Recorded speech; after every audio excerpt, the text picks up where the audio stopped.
पारंपरिक स्वागत इस वक्त है। विभागीय मंत्री महोदय, माननीय मंत्री कृषि पशुपालन एवं सहकारिता विभाग श्री बादल जी स्वागत कर रहे हैं पौधे के साथ।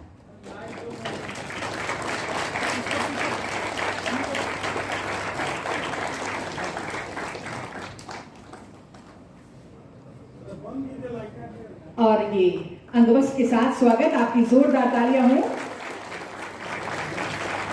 धन्यवाद माननीय मंत्री महोदय।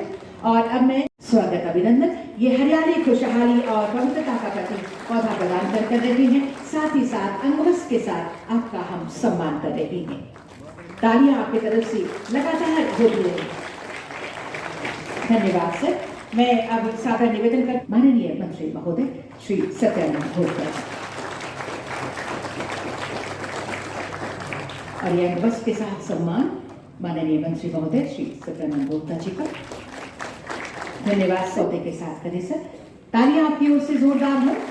विभागीय मंत्री महोदय, साथ में अंगवस्त्र के साथ आपका हम सम्मान कर रहे हैं। तालियां हो। निदेशक महोदय से भी निवेदन होगा। वरीय पदाधिकारी गण हमारे बीच और आप सब की उपस्थिति के बीच ये दीप प्रज्वलन, जोरदार तालियां हो। बहुत सारी खुशियां, बहुत सारी उम्मीदें, बहुत सारे लोगों के सपने आज सच होने जा रहे हैं। ईश्वर से यही दुआ मांगते हुए कि आगे भी ईश्वर हमारी राह को रोशन करते रहे और हम अपने लक्ष्य को साधने में सफल हों। जिस उद्देश्य के साथ आज हम सभी नियुक्ति पत्र अपने हाथ में लेंगे, उस उद्देश्य की पूर्ति हमेशा ईमानदारी के साथ करेंगे।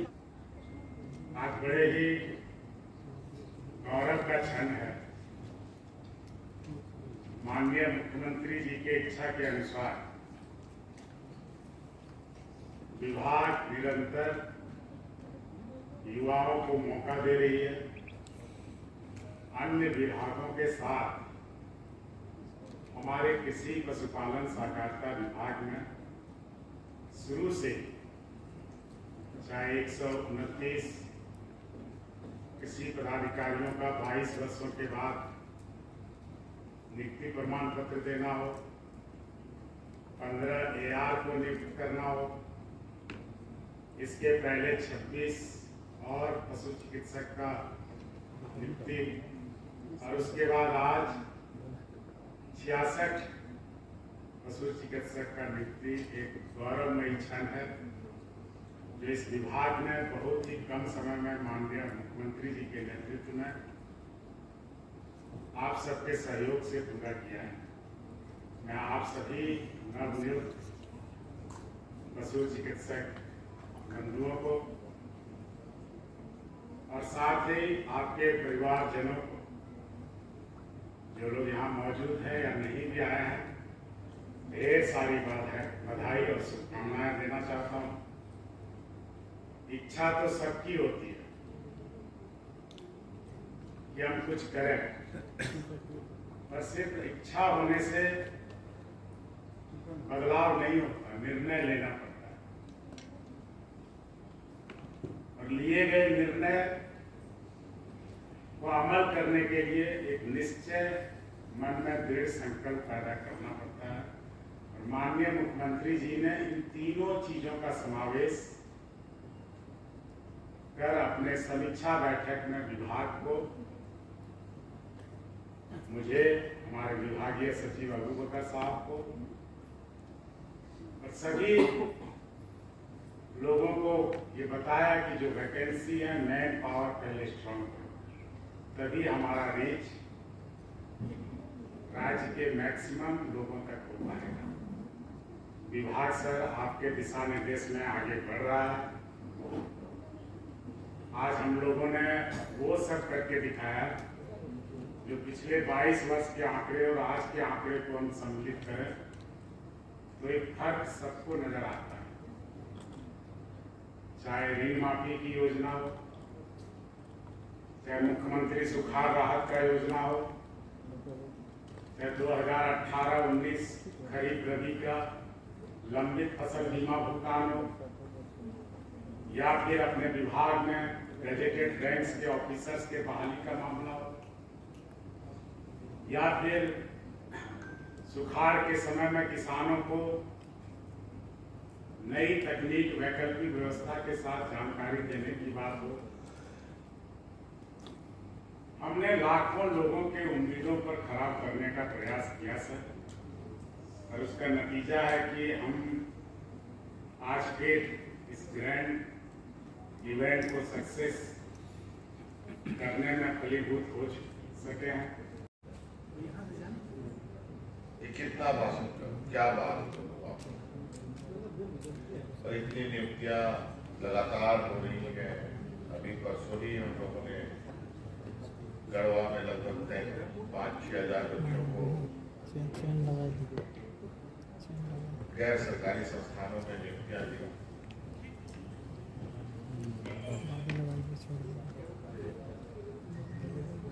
अलग अलग जगहों पर कहीं 10,000, कहीं 15,000, कहीं 5,000, कहीं 6,000, कहीं 2,000, कहीं 150, कहीं 300, कहीं 50, कहीं 60, ना जाने कितनी नियुक्तियां हुई है। अब तो गिनती भी हम लोग भूलने लगे। और आज फिर से ये एक ऐतिहासिक दिन, और विशेषकर कृषि विभाग के लिए, सरकार के लिए आज आप लोग बतौर पशु चिकित्सक के रूप में नहीं, बल्कि सरकार के आंख कान नाक के रूप में नियुक्त हो रहे हैं। पहले भी आपको सचिव साहब ने मन से कहा कि किसी विभाग को चलाने के लिए मानव बल की आवश्यकता होती है, और मुझे लगता है कि इस राज्य के बनने के बाद जो काम पहले होना चाहिए था वो आज हो रहा है। और यही वजह है कि आज हम जहां हमारा प्रत्यक्ष अप्रत्यक्ष रूप से हमारे लोग जो गांव में वास करते हैं, कृषि और पशुपालकों से जुड़े हुए हैं,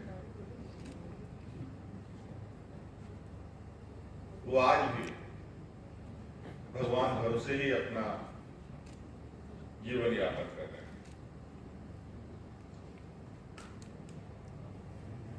झारखंड प्रदेश में आम जीवन में बच्चों में बहुत बड़े पैमाने पर कुपोषण का एक भयावह संक्रमण से बच्चे घिर चुके हैं। अगर हमारे कृषक समृद्ध होते, पशुपालक समृद्ध होते, गांव में खाने के लिए अनाज होता, पीने के लिए दूध होता, खाने के लिए मांस होता, अंडा होता, तो क्यों हमारे बच्चे कुपोषित पैदा होते?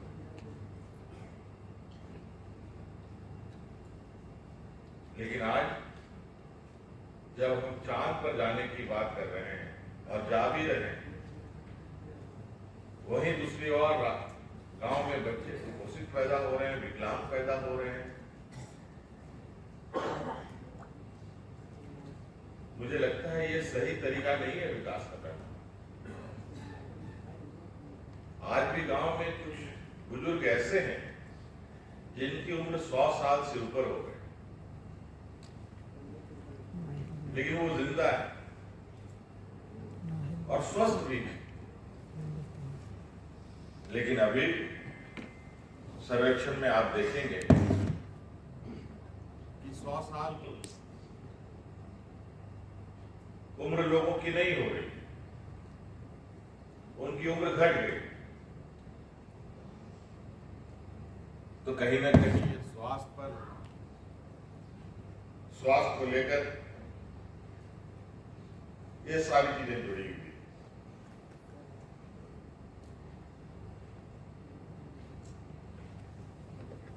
हमने 2019 में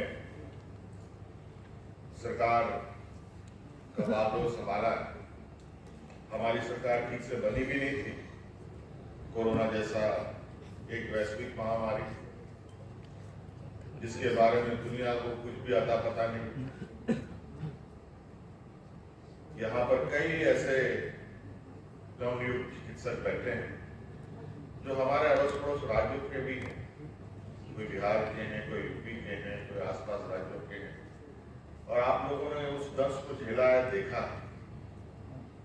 कि कितना, किस तरीके से कोई ऐसा नहीं व्यवस्था रहा जिसको कोरोना ने चपेट में डाल दिया। आया जरूर ये आम लोग को नुकसान करने के लिए, साथ साथ में इसने उद्योग को भी नुकसान किया, अर्थव्यवस्था को भी नुकसान किया, सभी चीजों को नुकसान। लेकिन दुर्भाग्य की बात है, विगत 20 वर्षों में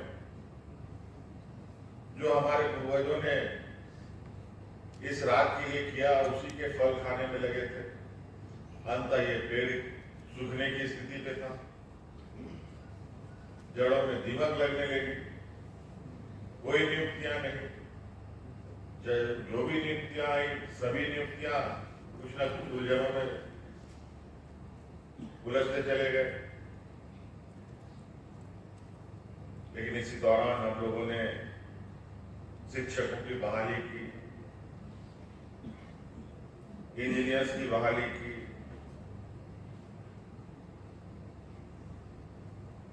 कई डॉक्टरों को भी बहाली की, पंचायत सचिवों की बहाली की,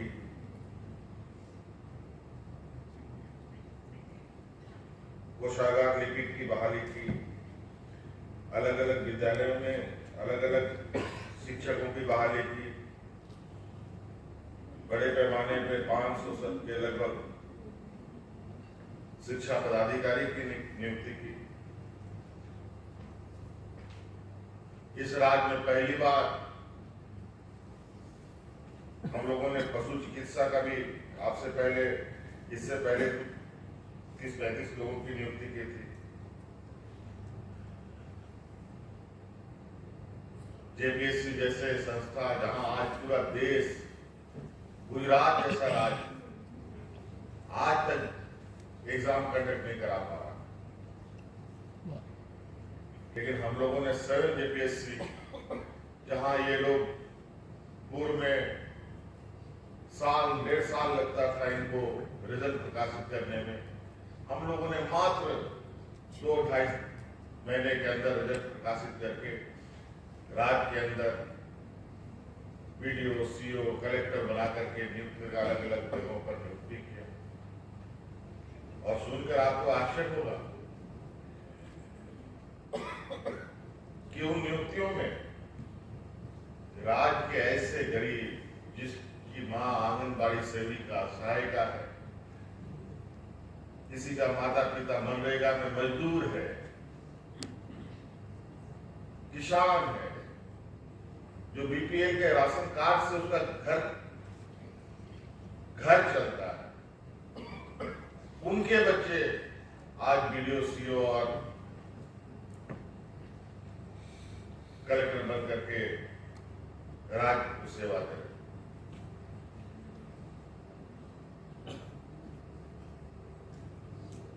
बहुत आज के दिन में नियुक्ति देना भी एक चुनौती भरा काम हो पड़ा। कुछ गिरोह इस तरीके से भी सक्रिय हैं जो सरकार को बदनाम करने में एक प्रकार लगे रहते हैं।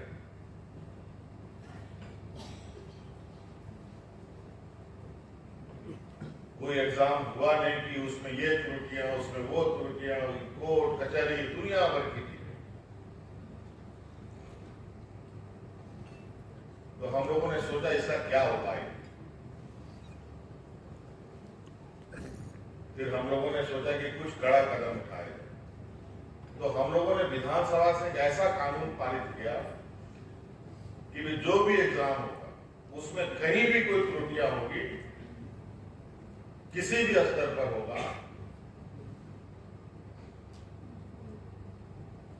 सबसे पहले तो वो पदाधिकारी जेल जाएगा, जिसमें कोई उसको जमानत नहीं मिलेगा, और ऐसा उसको आर्थिक दंड मिलेगा कि जीवन में गलत काम करने के लिए दोबारा सपना में भी ना सोचे। ये कानून ही बना है, लेकिन कानून बनते हैं और बने रह जाते हैं, व्यवहार रूप में भी आए। हालांकि अभी तक हमें इस कानून को उपयोग करने की आवश्यकता नहीं पड़ी। आज आप पशु चिकित्सक के रूप में नियुक्त हो रहे हैं। अब आपकी जिला साथ में, मैंने देखा कि आपकी जिला की भी पोस्टिंग भी साथ साथ में हुई पड़ी। मतलब अब आपको इस काम के लिए भी इंतजार नहीं करना पड़ेगा कि नियुक्ति पत्र तो मिल गया लेकिन पोस्टिंग कहाँ होगा। लेकिन आपको पोस्टिंग भी हो चुकी है। आज तक हम लोग पशुपालन के क्षेत्र में, चाहे वो गाय हो, भैंस हो, बकरी हो, भेड़ हो, सुअर हो, मुर्गी हो, मछली हो, कुछ भी हो, सभी चीजों के लिए हम लोग दूसरे राज्यों पर निर्भर हैं, सभी चीजों। और छोटा सा राज्य,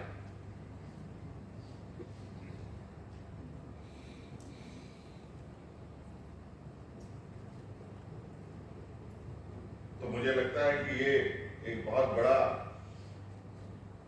कड़ी होगा कि हम दूसरे राज्यों से निर्भरता खत्म करें और इसमें पशु चिकित्सक की बहुत बड़ी भूमिका अदा होनी है। मुझे पहले जानकारी मिली थी पशु मरने वाली इंश्योरेंस वाली, जो मैंने बताया, मंत्री जी ने भी बताया। बड़ा विचित्र की बात है, यहाँ मोटरसाइकिल का इंश्योरेंस हो जाता है, यहाँ आदमी का इंश्योरेंस होता है, यहाँ मोबाइल का इंश्योरेंस हो जाता है, लेकिन गाय, भैंस, बकरी का इंश्योरेंस नहीं होता है। और जिस तरीके से क्या बर्ड फ्लू, स्वाइन फ्लू, क्या क्या फ्लू चलते हैं, कभी कभी एक बार में पूरा जानवर पूरे राज्य का साफ हो जाता है। कई ऐसे देश हैं जहां कुछ जानवरों को इस तरीके से पालते हैं जहां और उससे उत्पादन करते हैं जो पूरी दुनिया में बिकता है। दूध उत्पादन में, मीट उत्पादन में, मछली उत्पादन में। और यहाँ का जो सामाजिक ताना बाना है वो पशुपालकों से, पशुओं के साथ बहुत अंतरंग इनका संबंध रहा। तो कठिनाई भी कुछ नहीं, बस उसको मार्गदर्शन की आवश्यकता है, जहां पर आप सब लोग की भूमिका हो।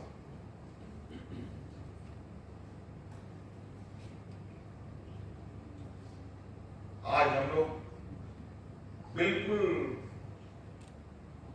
इस राज्य की जो मूल आधार है उसको मजबूत करने की दिशा में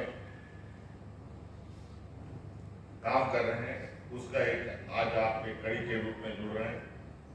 लेकिन हमारे कुछ सहयोगी, कुछ हमारे विरोधी लोग सरकार को इसमें भी भ्रष्टाचारी दिखता है। पता नहीं क्या आप लोगों की नियुक्ति हुई, कोई घूस लिया है क्या जी? हाँ, अगर कोई घूस लिया हो तो आप आपको हाथ खड़ा करके बता सकते हैं। अभी देर एंड देर अगर वो जेल नहीं गया तो हमारी आप हम पर सवाल खड़ा करें।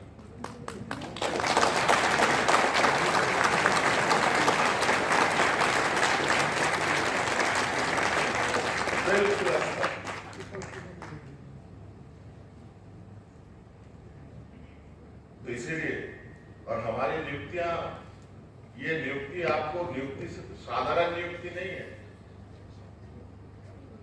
ये नियुक्तियां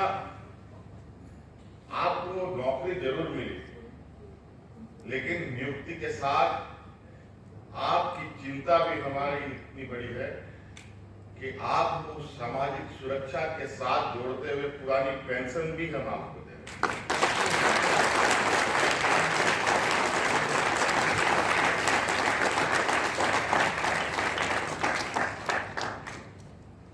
आपको नियुक्ति मिल गई, रिटायरमेंट के बाद आपको पेंशन ही ना मिले। आप दिन रात नियुक्ति के समय से लेकर अपने रिटायरमेंट तक ये सोचते रहेंगे कि बुढ़ापे में हम कैसे जिएंगे, तो उल्टे सीधे काम में लगेंगे आप।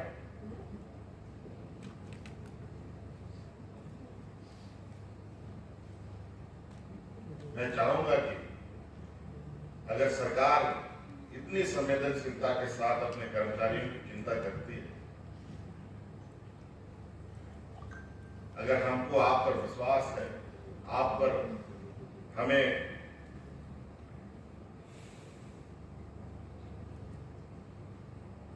इस आशा उम्मीद के साथ आपको अगर हम अपने साथ जोड़ने का प्रयास कर रहे हैं कि आप राज्य को आगे बढ़ाने में हमारी मदद करेंगे,